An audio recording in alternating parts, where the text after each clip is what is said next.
नमस्कार मित्रांनो, मी संतोष यादवराव सुरडकर, निर्भय महाराष्ट्र पार्टी निफाड तालुका अध्यक्ष आणि आपण बघत आहात सुरडकरच लाईव्ह। माझ्यासोबत आहेत फारुख शेख, पिंपळगाव वसंत शहर अध्यक्ष। तर एक नवीन मुद्दा घेऊन आपण उपस्थित राहिलो आहे। साहेब आजूबाजूला दाखवा, हे दोन पूल आहे।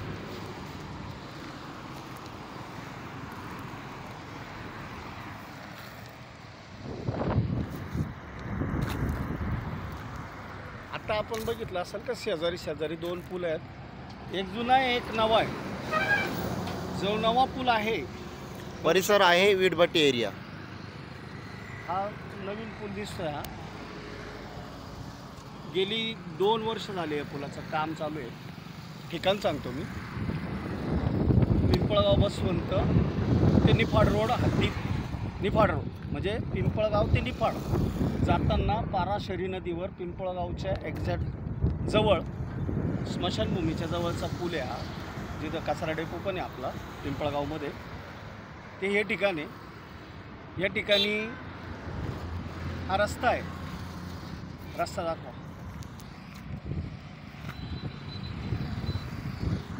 हा नॅशनल हायवे आणि सुरत शिर्डी हा हायवे, त्या हायवेवर हा पूल आहे। गेली 2.5 ते 3 वर्ष होत आली आहे या पुलाचं काम चालू आहे। किती? 2.5 ते 3 वर्ष, इतका मोठा कालावधी या पुलाला बनायला लागलेला आहे। असं का होतं की सरकारी एखादी योजना येते आणि ती सरकारी योजना ज्यावेळेस अस्तित्वात उतरवायची असते तिला वेळ का लागतो?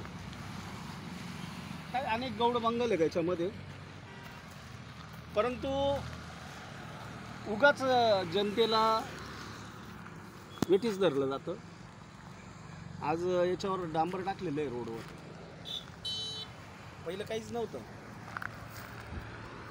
पूल पूर्ण झालेला आहे, रोड पण झालेले आहे, त्याच्यावर फक्त आता डांबरीकरण करून किंवा सिमेंटीकरण काय जे ठरलेलं असेल शासनाचं त्याप्रमाणे, किंवा संबंधित जो कोणता विभाग असेल, मग तो सार्वजनिक बांधकाम असेल, PWD असेल, स्टेट हायवेचं काही असेल, तर ह्या लोकांचं याकडे लक्ष का नाही आहे 3 वर्षापासून। आता हा शेजारी आपण बघा, जुना पूल आहे, त्याची जीर्ण अवस्था झाली आहे। साधारणतः माझ्या ऐकिवातनुसार जो जुना पूल आहे हा इंग्रजांच्या काळातला आहे, बरीच वर्ष झालेली असतील त्याला आता। मग हा पूल जोपर्यंत त्या जुन्या पुलाची एखादी घटना घडत नाही त्या पुलावर, किंवा तो पडत नाही, मग तो पडल्याशिवाय हा चालू करायचा नाही असं काही धोरण आहे की काय, अशी पण शंका निर्माण होते। त्याचप्रमाणे जनता म्हणून जर एक प्रश्न विचारला शासनास की जनता ज्यावेळेस रोडवर येते त्यावेळेस ती टॅक्स भरत असते, रोडचा संपूर्ण टॅक्स भरत असते, बरोबर? गाडी घेताना गाडीचा टॅक्स भरलेला राहतो, रोडवर चालताना रोडचे टॅक्सेस भरलेले असतात। आणि यदाकदाचित जर एखादा टॅक्स जनतेने भरलेला नसेल तर संबंधित अधिकारी जागेवर त्या गाडीला म्हणा किंवा स्थानिक जो काही कर आहे तो भरला नसेल तर दंड करतात। आणि तो मूळ कर आणि दंड अशी रक्कम शासन त्यांच्याकडनं लगेच वसूल करते।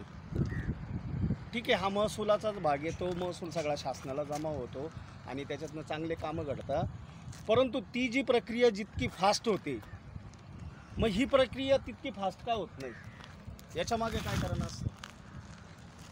म्हणजे कसं होतं की आपल्याला वाटतं एखादी आपण वस्तू घेतली तर तिचा वापर लगेच झाला पाहिजे, कारण आपण तेवढे इच्छुक असतो। या पुलाचं काम ज्यावेळेस चालू झालं होतं त्यावेळेस आम्हाला असं वाटलं होतं की वाह, एकदम भारी होऊन जाईल। आता इथं साधारणतः पुढं जर गेलं तर आपण स्मशानभूमी बघू शकता।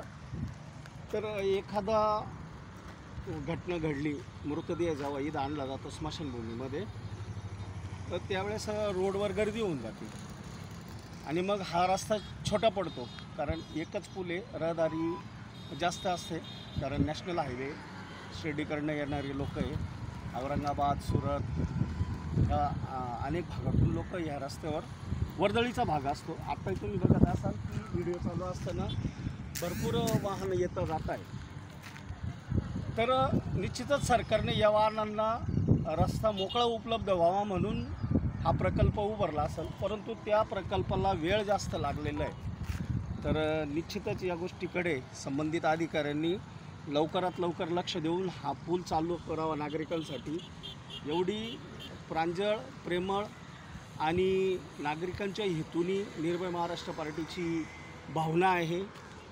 तर संबंधित कुणी अधिकारी असतील, नेते मंडळी असेल, त्यांनी जनतेसाठी हा पूल लवकरात लवकर त्याचा लोकार्पण सोहळा साजरा करावा. कारण पुलाचं काम म्हणजे आपण म्हणू शकतो की 95% झालेलं आहे, पूर्ण काम झालेलं आहे.